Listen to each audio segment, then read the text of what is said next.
안녕하세요. 가족보다 가까운 법무법인 설린 김상수 변호사입니다. 설린TV 구독자 여러분 잘 지내셨습니까? 지난 시간에는 저희가 전세 사기에 대해서 알아보았습니다. 전세 사기의 역사 그리고 전세 사기의 유형에 대해서 알아보았고, 전세 사기의 원인에 대해서 알아보면서 거기에는 환경적인 요소도 있지만 공인중개사가 잘못된 정보를 제공해 주었기 때문에 발생한 것이다. 이를 방지하기 위해서 전세 사기 대책을 설린에서 마련해 드리겠다라고 말씀드렸습니다.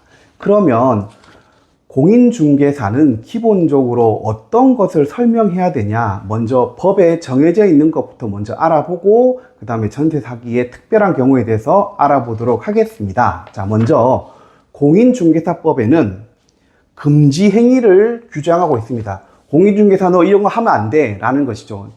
여러 가지 규정들이 있는데 저희 의뢰인들 입장에서, 세입자 입장에서 알아야 될 것은 보수를 초과해서 청구하면 안 됩니다.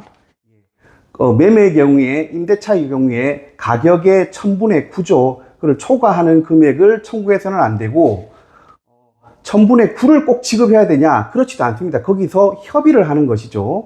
그리고 두 번째는 거래상 중요한 사항에 대하여 거짓된 정보를 제공해서 의뢰인으로 하여금 그릇된 판단을 하게 해서는 안 됩니다.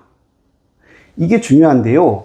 특히 나중에 다시 얘기하겠지만 전세 사기가 발생하는데 이 의무를 중개사들이 많이 위반을 합니다.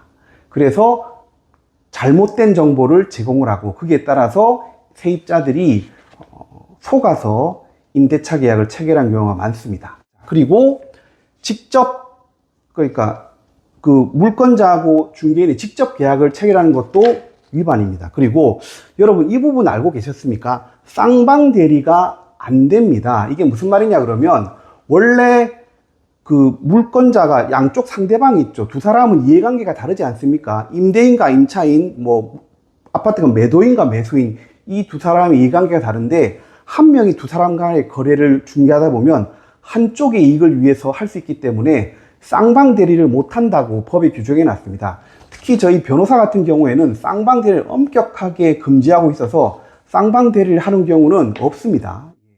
그런데 저희들 실제 공인중개사의 실무를 보면 대부분 쌍방대리를 하죠. 중개사 한 명이서 임차인과 임대인 양쪽을 다 중개하는 경우가 많습니다. 여기서 문제가 발생하는 것입니다. 중개사가 임대인을 위해서 중개행위를 한다는 것이죠. 이러한 금지행위를 위반했을 때는 단순히 안 된다는 것이 아니라 공인중개사법에서는 3년 이하 또는 1년 이하의 징역형에 처벌될 수 있다고 규정하고 있습니다.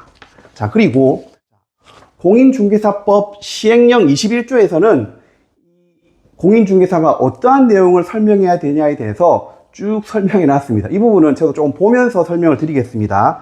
먼저 중개물의 종류, 소재지, 지분, 구조에 관한 기본적인 사항, 그 물건이 어떤 것이냐라는 것이죠. 그리고 뭐 소유권, 전세권, 저당권에 관한 권리관계에 관한 사항, 그건 등기부에 다 있습니다. 그리고 뭐 거래 예정 금액, 중개 보수, 이러한 부분에 대해서 그 산출 내역도 설명을 해줘야 되고요. 그리고 뭐 도시 이용 계획, 그리고 공법상의 거래 규제, 이용 제한에 관한 사항, 뭐 토지 이용 계획원, 여기에 다 나와 있습니다. 그리고 수도, 전기, 가스 등에 관한 시설물의 상태, 그리고 바닥, 벽면, 도배 상태, 그리고 일조, 소음, 진동에 관한 환경에 관한 상태, 도로, 대중교통 수단과의 연계성에 관한 입지 조건, 그리고 조세에 관한 내용도 설명을 해줘야 됩니다. 여기서 조세는 취득세를 말합니다. 양도세는 포함되지 않는다고 보는 것이 판례입니다. 이러한 내용들을 설명해 주면은 다 끝이 나는가? 그렇지 않죠. 중개사들이 여러분들에게 제공하는 그 서류 중에 제일 중요한 것 중에 하나가 중개대상물 확인 설명서입니다. 나중에 다시 설명할 텐데요. 거기에 어떤 내용이 기재되냐 그러면 금방 말씀드린 내용 쭉 다 기재가 되지만 또 그 권리관계에 나와 있지 않지만 그 물건에 관한 사항들에 대해서도 설명해 줘야 된다고 하고 있습니다. 그것이 무엇이냐? 법문에는 명시적으로 규정되어 있지 않습니다. 그렇다 보니 판례가 왔다 갔다 합니다. 특히 세입자들의 경우에, 임차인의 경우에 어디까지 해야 되느냐, 왔다 갔다 합니다. 자, 그리고 중개사들에 대해서 추가적인 설명 의무를 최근에 법 개정을 통해서 부과를 하고 있습니다. 첫 번째가 확정일자 정보 제공 요청권이 있다라는 설명을 해주라는 겁니다.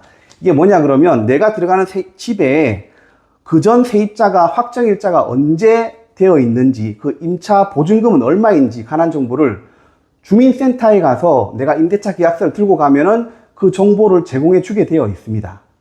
그거를 중개인이 직접 해주는 건 아니고 할 수 있으니까 당신이 가서 알아보시오 라고 설명해 준다는 겁니다. 그리고 미납국세, 임대인이 국세를 체납한 사실이 있는지 없는지 국세청에 알아볼 수 있다고 알려준다는 것입니다. 그리고 전입세대 열람원이라고 특히 다가구 주택, 원룸의 경우에는 그 집에 등기부상 하나의 집으로 되어 있지만 독립된 많은 가구들이 살고 있는 집들이 있죠. 원룸. 이런 때에는 전입세대가 몇 명이 들어가 있는지 알아야 됩니다. 그런 부분들을 중개사가 알려주는 것은 아니고 알 수 있다라고 설명해 주지만 이 실제로 이렇게 다 알아보는 분들은 거의 없죠. 그런데 실제로 저도 뭐 결혼하기 전에 집을 구하기 위해서 중개사 사무실에 많이 갔습니다. 온라인 플랫폼을 통해서 원하는 물건이 나와 있는 것을 보고 저길 가야겠다. 먼저 가지고 있는 돈을 가지고 어떤 데를 갈지 정하게 되죠. 그러면 거기서 중개사들에게 전화를 해서 중개사를 만나서 중개사와 함께 그 집에 가서 집의 상태를 확인하고 집이 뭐 여러 가지 교통 조건 이런 건 좋다 생각하면 중개 사무실에 가서 바로 계약서를 작성합니다. 그리고 계약금을 지급을 하죠. 그리고 잔금은 언제다. 잔금 지급 시에 우리가 입주를 한다라는 것이죠. 그래서 뭐 가계약금, 계약금을 지급하고 계약하는 날 중개 사무실에 갔을 때 중개인이 주는 서류는 첫 번째는 뭡니까? 임대차 계약서를 주죠. 그리고 중개 대상물 확인 설명서를 줍니다. 그리고 등기부등본 떼주고요. 그리고 필요한 경우에는 뭐 토지 이용 계획안이라든지 그리고 건축물 대장까지 떼주기도 합니다. 그런데 요걸 이제 계약금 줘도 계약금 적어졌다 영수증까지 해가지고 주죠. 그런데 사람들이 그 내용을, 특히 중개 대상물 확인 설명서에 있는 내용을 꼼꼼히 보냐? 저도 안 봤어요. 저는 그때 공부할 때인데 저도 안 봤어요. 뭘 듣습니까? 중개사들이 하는 말만 듣습니다. 그러니까 이 사람이 한 중개사의 말만 듣지 실제 그 서류에 기재된 내용은 꼼꼼히 보지 않는 게 현실입니다. 자, 그리고 여러분들 임대차 계약을 체결하면 반드시 해야 될 것이 무엇입니까? 전입신고를 하고 계약서에 확정일자를 받는 것입니다. 그거 안 하면 큰일 납니다. 그것 때문에 제가 어제 상담을 했는데 2억 7천을 날려버린 분도 계십니다.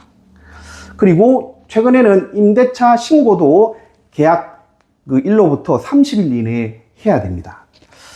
자, 그런데 여러분 임대차를 함에 있어서 제일 중요한 사항이 무엇일까요? 물론 내가 좋은 집에 거주하고 있는 거 중요하죠. 그리고 그 집이 물이 누수는 없는지 시끄럽지 않은지 이런 거 중요하죠. 근데 더 중요한 거는 무엇입니까?